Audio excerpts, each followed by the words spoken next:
Run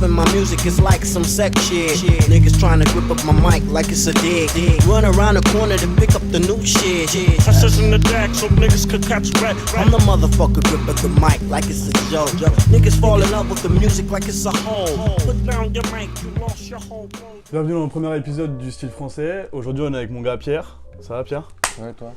On lui a demandé de faire une petite sélection dans son vestiaire avec quelques paires de baskets, quelques vestes et 2-3 vinyles. Donc déjà Pierre, merci de nous accueillir chez toi. Avec plaisir. Donc est-ce que tu peux te présenter, dire un peu quel est ton rapport avec le vêtement, quel est ton style? Bien sûr, bien sûr. Pierre, 23 ans, de Paris. Mon style vestimentaire, très inspiré des années 90, du hip-hop. Ouais. Je dirais très new-yorkais. Ok. Avec des coupes plus ou moins larges quand même. Large. Ouais. Parfois le plus large possible. Parfois Ok. j'essaie de pas trop en abuser non plus, hein, parce que je peux vite ressembler à un guignol après. Ouais. Après c'est le. Bon, ça va, t'es grand quand même. Je suis grand donc ça fait pas trop tasser. Après voilà, j'essaye d'être quand même assez sobre dans le truc. T'es sur quoi? T'es double XL? XL? Sur les polos par exemple, je suis sur du double XL. Ok. Mes t-shirts, je les achète plus grands, sachant qu'ils peuvent rétrécir au lalage. Ok.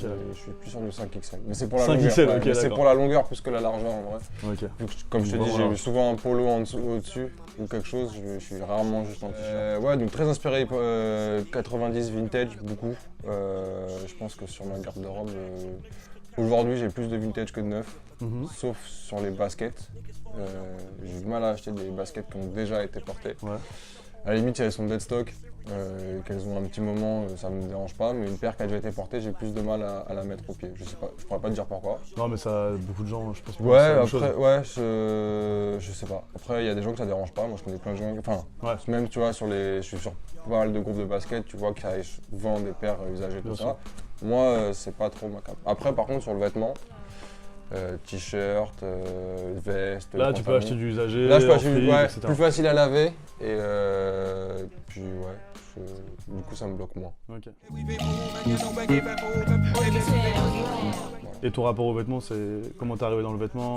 Tout seul. Enfin, j'ai pas vraiment choisi de m'intéresser aux vêtements. Ok. Ça peut paraître un peu bizarre comme phrase, mais en fait, mes deux parents étaient dans le vêtement, enfin ils le sont toujours, donc du coup j'ai toujours côtoyé le chiffon, comme on dit, depuis tout petit en fait. Que ça soit à traîner dans la boutique de mes darons qu'ils avaient, à l'époque ils avaient une fripe en fait, Sur Paris? sur Paris, Ok. il y a peut-être plus de 15 ans. Donc je me souviens, j'ai des vagues souvenirs de zoner un peu dans cette boutique et après des vagues souvenirs aussi de quand ils allaient se fournir à Rouen, dans les entrepôts de fripe, où tu achètes au kilo. Ouais. Et voilà. Pas des gros packages là? Ouais, les grosses Ok. balles comme ça, je me souviens avoir... Enfin après j'étais comme ça, donc je pense que les piles de vêtements paraissaient plus grandes aussi. Mais ouais, non, c'était des bons souvenirs et donc du coup je pense que ça vient vraiment de là. Ok.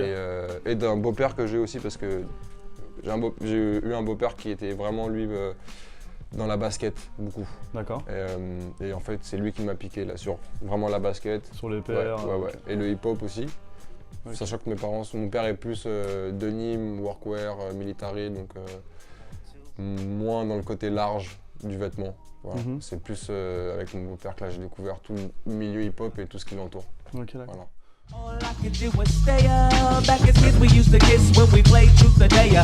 Now she's more sophisticated, highly educated, not at all overrated. I think I need a prayer to get in a book, and it looks rather dry. I guess a twinkle. Bon du coup Pierre, tu vas nous montrer la sélection que t'as faite. Ouais, Ça a été dur de choisir ou Ça a été dur, mais quand je vois les choix que j'ai pris là, ça va? je me dis que c'est une évidence. Ok, parfait. La première paire, c'est une paire de Jordan 3, coloris Fire Red. Ok.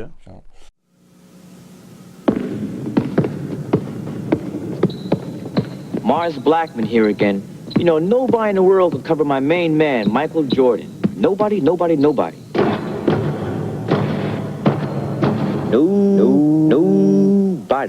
I'm telling you, it's impossible. Impossible. However, it's easy to cover Mars Blackman. C'est une paire que j'aime beaucoup, déjà. parce que je la trouve simple, efficace. Elle n'est pas trop violente pour une Jordan. Comme les autres Jordan, ouais. Ouais. Ok. Moi, je sais qu'il y a... En fait, c'est la première paire de Jordan que j'ai achetée. Tu l'as acheté en quelle année? Je sais même pas. Elle est 2013, j'ai dû l'acheter en 2015. 2006, ouais, je pense. Fin 2015, début 2016 peut-être, je sais pas. J'en ai aucune idée. En fait, c'est comment dire, c'est la paire qui m'a fait kiffer les Jordan. C'est la première qui m'a vraiment parlé pour le modèle et pour le coloris. Je suis un grand fan de blanc et rouge. Voilà, c'est ma première paire de J's. C'est cette paire-là qui m'a dit ça y est, la basket, c'est fait pour moi. J'aimais bien la basket déjà avant. J'achetais chez différentes marques. Et depuis que j'ai acheté cette paire-là, je pense que j'ai pas depuis racheté autre chose que du Nike ou du Jordan. Donc ça, c'était la première, Jordan 3 Fire Red, et c'est celle de 2013. Ouais, voilà. Ok.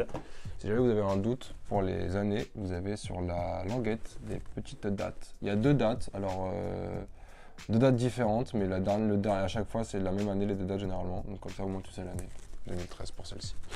Voilà, après, deuxième paire, on reste sur un modèle classique, l'Air Force One. Sur un coloris qui est un peu moins classique, un petit camouflage assez sympa avec une semelle gomme.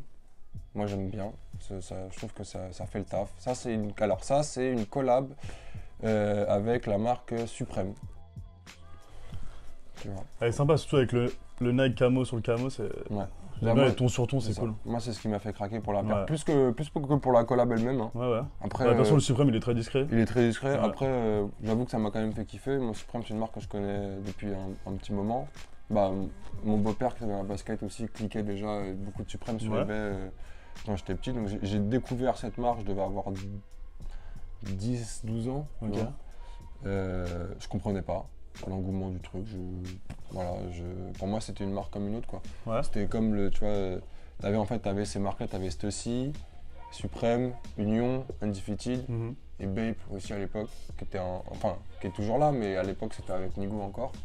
Donc c'était d'autres vêtements que j'ai trouvé un peu plus sympa. Pour revenir à cette paire-là, camouflage, je l'ai acheté dans une période où je portais beaucoup de camo. Ouais.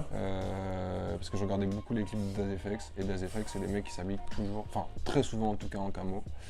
Faut savoir que sur cette paire-là, le tissu qui est utilisé, c'est un tissu military, si je dis pas de conneries, donc qui est utilisé vraiment...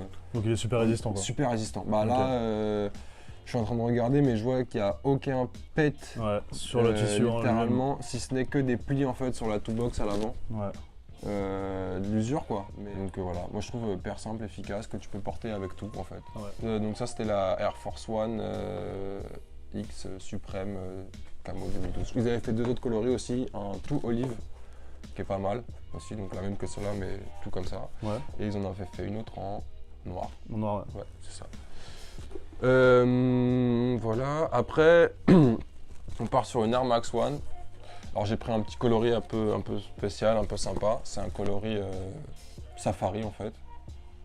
Qu'est-ce que j'aime bien sur cette paire? Le détail en fait. Déjà les couleurs sont cool, mais après il y a 2 détails qui moi me font kiffer. C'est en fait déjà sous la semelle, on a, je sais pas si on voit d'ici, mais tu peux approcher si tu veux. Approcher le truc. On a un lion en fait qui est imprimé sous la semelle. Ouais, en fait c'est même pas sous la semelle, c'est sous la. En fait il y a une gomme transparente et sous la gomme t'as ce lion. Comme ça déjà il part pas, tu vois, genre il reste vraiment ici. Et après on a une petite inscription derrière qui dit Keep ripping, stop sleeping. Continue de ripper l'asphalte et de rocker C'est une rocker la paire quoi. Ouais, en gros ça arrête de glisser et t'inquiète, avec ça tu vas tenir la route quoi. Ok. J'ai vu que là il y avait un petit... Ouais, on a un petit ponnière à ce niveau-là qui est assez sympa, donc du coup qui... ça c'est vraiment cool, en plus il est vraiment discret. Elle a un peu vécu. Et celle-là, alors l'année de celle-là c'est 2008. Ok. Donc elle a 10 ans déjà. Je l'ai pas acheté il y a 10 ans, parce que déjà je faisais pas cette pointure-là. Mais je les ai achetés il y a quoi 3 ans, je crois. Et pour le coup c'est la seule paire que j'ai achetée, pas dead stock. It's that #1 hip-hop